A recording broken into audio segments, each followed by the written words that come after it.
খেলা দেখাচ্ছে ডক্টর ইউনূস। ম্যাজিকের মতো বদলে দিচ্ছে বাংলাদেশ। এবার দেশ বাঁচাতে ভারতের 33টি পণ্য আমদানি বন্ধ করল বাংলাদেশ। বাংলাদেশ এবার দরজা বন্ধ করেই দিল। বছরের পর বছর ভারত যা খুশি তাই পাঠিয়েছে আমাদের দেশে। একদিকে আমাদের দেশীয় পণ্য ধ্বংসের মুখে, অন্যদিকে ভারতের রপ্তানিকারকদের মুনাফা দিন দিন আকাশচুম্বী। বাংলাদেশের বাজার ছিল যেন তাদের বাগানের কাজ, যা খুশি তাই ফলবে, যা খুশি বাগানে তাই কাটা যাবে। অবশেষে 2025 সালে এসে বাংলাদেশ সরকার এক টেবিলে সব হিসাব কষে দিয়েছে। এবার ভারতের সাথে কোনো আলোচনার জায়গা নেই। ভারত থেকে এক ধাক্কায় 33টি পণ্যের আমদানি বন্ধ করল বাংলাদেশ। চলুন এই সকল পণ্যগুলো দেখে আসি, কোন ভারতীয় পণ্যগুলি আর বাংলাদেশে ঢুকতে পারবে না।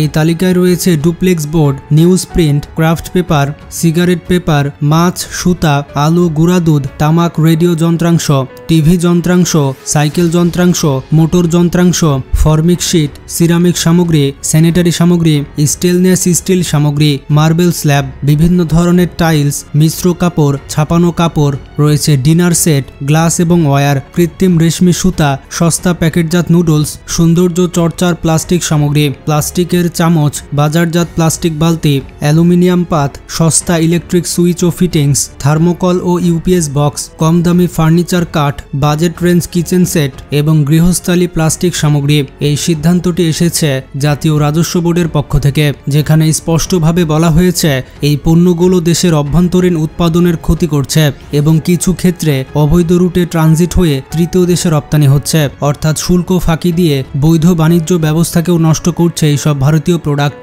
প্রথমত, এই নিষেধাজ্ঞার মাধ্যমে সরকার একটি বিষয় পরিষ্কার করে দিয়েছে যে বাংলাদেশের বাজার আর ফ্রি ফর অল থাকবে না। বহু বছর ধরে ভারতের সঙ্গে আমাদের একতরফা বাণিজ্য চুক্তির ফাঁকে তারা যেভাবে আমাদের বাজারকে তাদের ল্যাবরেটরি বানিয়ে রেখেছিল, সেটার অবসান এখন থেকেই শুরু হয়ে গেল।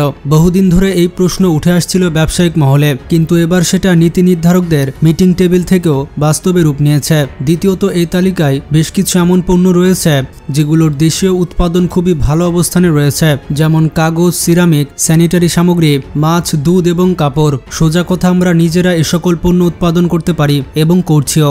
অথচ ভারতীয় পণ্য কম দামে ঢুকে সেই বাজার মার খেয়ে দিয়েছে।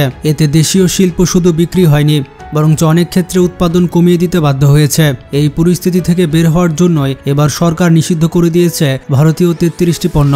তৃতীয়ত হচ্ছে, এই নিষেধাজ্ঞার একটি গুরুত্বপূর্ণ দিক হচ্ছে এটি প্রাক বাজেট নীতিমালার অংশ হিসেবে ঘোষণা করা হয়েছে, অর্থাৎ এই সিদ্ধান্তটি অর্থনৈতিক কৌশল, যেখানে ভবিষ্যতের জন্য একটি নিরাপদ বাজার গঠন করার পরিকল্পনা করা হচ্ছে। এখানে একটি প্রশ্ন ওঠে, সেটা হচ্ছে এই পদক্ষেপ কি শুধুমাত্র ভারতের জন্য? এর উত্তর হচ্ছে আপাতত হ্যাঁ, কারণ পণ্যের উৎসভিত্তিক পর্যালোচনায় সরকার দেখতে পেয়েছে যে নিষিদ্ধ ঘোষিত এই পণ্যের 90% ভারত থেকে আসে। এদের বেশিরভাগ আবার কম দামি পণ্য, যেগুলো আবার মূলধারার বাজার নয়, গ্রামাঞ্চল পর্যন্ত ছড়িয়ে পড়েছে।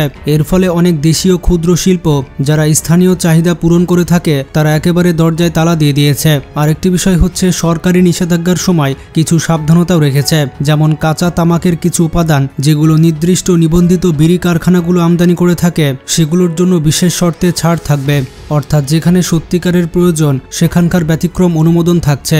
বাংলাদেশ দীর্ঘদিন ধরে ভারতকে একটি প্রধান উৎস হিসেবে দেখে এসেছে।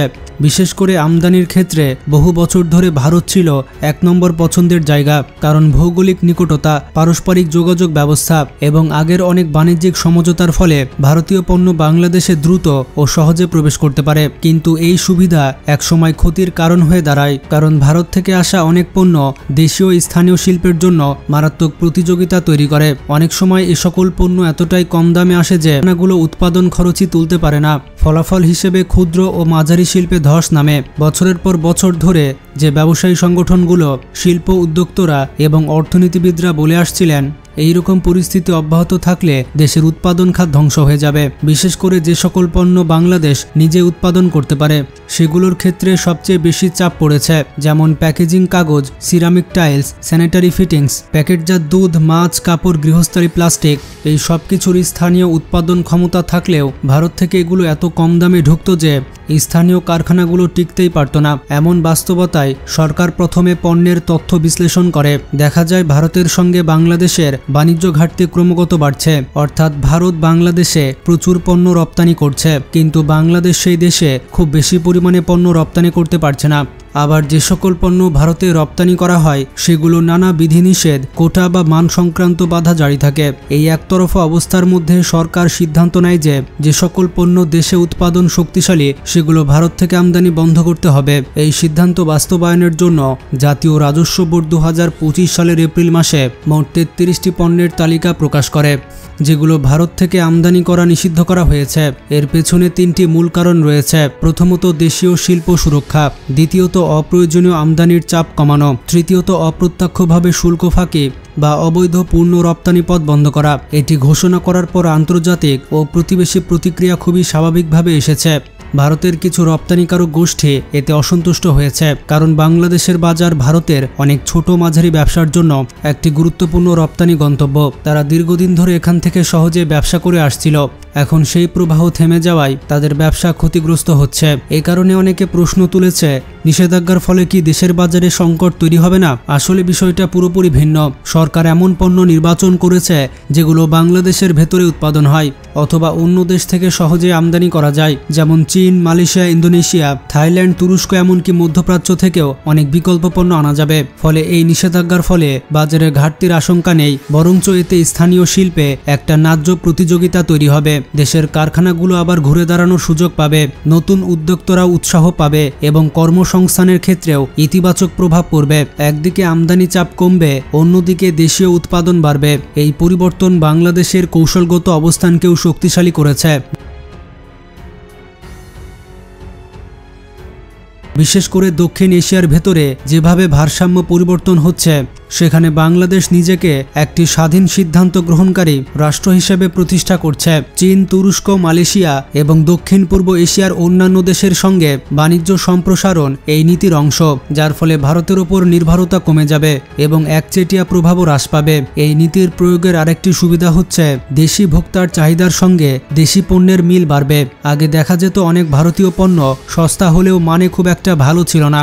এখন যদি দেশীয় পণ্যের বিক্রি বাড়ে, তাহলে উৎপাদকরা মান উন্নয়নের দিকে যাবে। এতে যেমন ভোক্তারা মানসম্মত পণ্য পাবে, ঠিক তেমনি শিল্প খাতেও দীর্ঘমেয়াদী টেকসই উন্নয়ন হবে। এছাড়া নতুন উদ্যোক্তারা যারা দেশীয় পণ্য উৎপাদন করতে চায়, তাদের জন্য প্রতিযোগিতার পরিবেশ এখন তুলনামূলক সহজ হবে। যখন বাজারে চীনের, ভারতের কিংবা অন্যান্য দেশের কম দামি পণ্য অনিয়ন্ত্রিতভাবে বাজারে আসে, তখন একজন নতুন উদ্যোক্তার জন্য বাজারে টিকে থাকা কঠিন হয়ে পড়ে। এই নিষেধাজ্ঞা সেই জায়গায় একটি ভারসাম্য আনবে। একই সাথে এটি সরকারের রাজস্ব ব্যবস্থাপনাতেও ইতিবাচক পরিবর্তন আনবে, কারণ অপ্রয়োজনীয় আমদানির উপরে শুল্ক বা ভ্যাট আদায় হলেও তা স্থানীয় মূল্য সংযোজন তৈরি করে না। বরঞ্চ যদি স্থানীয় উৎপাদন বাড়ে, তাহলে দেশীয় কাঁচামাল, শ্রমশক্তি, পরিবহন, বিপণন সবকিছুতেই কর্মসংস্থান ও অর্থনৈতিক কার্যক্রম বাড়বে। ফলে বিভিন্ন সেক্টর থেকে আরও বেশি কর আদায় করা যাবে। আরেকটি বিষয় হচ্ছে, এই সিদ্ধান্তের ফলে বাংলাদেশকে এখন আন্তর্জাতিক বাণিজ্যে আরও বেশি ভাবতে হবে। বিশ্ব অর্থনীতির ক্ষেত্রে এই পদক্ষেপ একটি বার্তা পাঠিয়েছে।